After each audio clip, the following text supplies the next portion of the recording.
Ce film a pour le moment la note de 2,7 selon la presse sur Allociné. À côté de ça, Les Tuches 2 à 2,8. Donc soit les médias, eh bien, vous discutez très sérieusement avec les gens qui s'occupent du pôle cinéma, culture, et eh ben vous essayez de comprendre, voilà, c'est ce que je suis en train de faire, je comprends pas. Ou vous engagez des gens qui disent pas de la merde. Parce que attribuer une meilleure note aux Tuches 2 que à ce film-là, il y a des guerres qui ont été pour moins que ça, hein, on va pas se mentir, voilà. Il y a beaucoup de choses à dire sur ce film, énormément de choses. Le premier truc que je peux vous dire, c'est que je n'étais pas sorti de la salle dans un état pareil depuis La La Land. Soit, bientôt un an déjà, ça. Parce que La La Land, c'est l'un des meilleurs films que j'ai vu au monde. J'ai pas aimé La La Land. Pardon. Et ce film ne le vaut pas. Parce que c'est totalement différent. Il faut pas comparer les deux. Le seul truc qu'ils ont en commun, c'est que c'est des comédies musicales, que ça chante et que ça danse. C'est tout. C'est tout. S'il vous plaît, ne faites pas la même erreur que moi, n'y allez pas en ayant comme référence La La Land. Parce que, on va pas se mentir, moi, à part High School Musical, en comédie musicale, j'ai pas grand chose comme référence, en fait. Donc, allez-y, juste allez-y, en fait, voilà, voilà, donc déjà on va commencer par ça, allez voir ce film. Tout de suite, genre vous faites pause, vous arrêtez la vidéo, voilà, maintenant que vous savez ce que j'en ai pensé, ça se voit à ma tête et à mon timbre de voix, mais allez le voir. Du genre, mais vraiment. C'est un très bon film. Il est pas parfait, j'ai des trucs à dire. Du coup, restez un petit peu, histoire que je gagne de la YouTube money. Je sors tout juste de la salle. Voilà, je sors tout juste du cinéma, donc c'est à chaud. C'est clairement à chaud parce que, niveau planning, j'ai pas le choix. Je suis obligé de le faire ce soir. Là, il est 23h40 et j'ai cours tôt demain.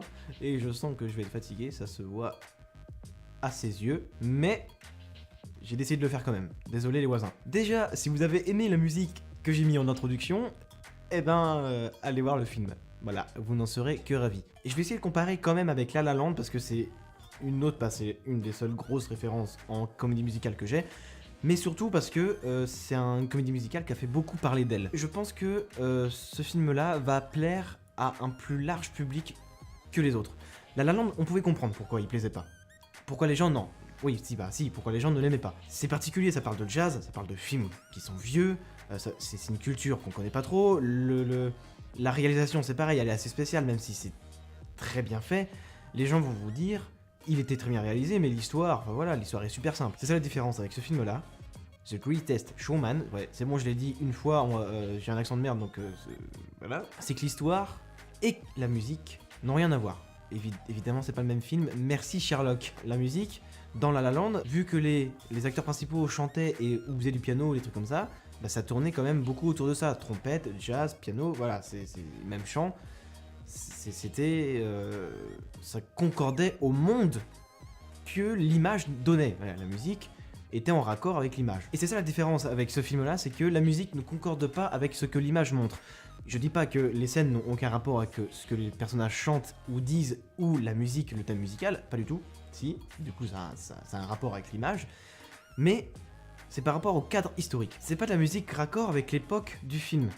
Pas du tout, c'est de la musique moderne. Voilà, on entend bien des grosses basses, des voix, un peu trafiquées, enfin voilà, mais c'est de la musique moderne, alors que le film se passe à l'époque de la reine Victoria, donc je suis une bille en histoire, donc désolé, je sais pas quand est-ce que c'est. 1837, voilà, donc ça se passe au 19e siècle. Voilà, merci Wikipédia, encore une fois. C'est l'un des seuls et gros points négatifs du film. Mais, pour prendre exemple sur des proches qui m'ont dit « La La Land, il est bien, les musiques sont superbes, mais le film... je prends plus plaisir à écouter la musique que le film », je pense que ces gens-là vont prendre beaucoup plus de plaisir à visionner et écouter en même temps The Greatest Showman. Voilà, c'est la deuxième et dernière fois que je dis ce titre en anglais, j'ai un accent de merde, on a compris. Le deuxième gros point noir, et le dernier qui me vient à l'esprit tout de suite, c'est la 3D. Ah, c'est dommage, c'est vraiment dommage. Les chorégraphies sont superbes, acteurs et actrices sont tous superbement parfaits. Hugh Jackman chantait, je pensais jamais voir ça un jour. Peut-être qu'il l'a déjà fait, mais du coup j'en avais aucune connaissance. Mais là, c'est parfait. Zac Efron, et dire que j'ai regardé High School Musical 3 dimanche, c'est chose incroyable, mais en allant voir le film, une heure avant j'ignorais qu'il était dans le film. Du coup le revoir chanter, bon j'ai adoré High School Musical, j'ai pas honte de le dire, j'en ai rien à cirer. Et du coup ça me fait super plaisir. Donc le revoir chanter c'est trop bien, les chorégraphies sont superbes, il y a des plans, l'intro du film. Ça te met dans le bain tout de suite et c'est génial. C'est vraiment bon. Niveau réalisation, c'est pas la réa de La La Land. Voilà, c'est pas du tout pareil, mais c'est très bon. Il y a des plans parfaits, il y a des plans très beaux, il y a des plans séquences, bon pas autant que dans La La Land. Ah bon. Mais non, mais c'est très bien. C'est clairement très bien réalisé, très bien tourné. Les acteurs sont convaincants. La musique, oh nom de Dieu, la musique, vraiment, je vais l'écouter pendant encore 2 semaines. Voilà, il y a une époque, La La Land, bah là, ça va être cette époque-là. Je suis désolé, les gens de Twitter et Facebook, vous allez y avoir droit. Et oui. Mais vraiment, enfin, je veux dire, il y a tellement de choses à dire et je sais pas par où commencer. Enfin, je veux dire, je pense que vous avez compris que j'ai vraiment aimé ce film-là, même les petits points négatifs. C'est vraiment bien. Du coup, je vais lire un témoignage d'un des camarades avec un ami. J'ai été le voir avec des amis. Je vais. Oh putain.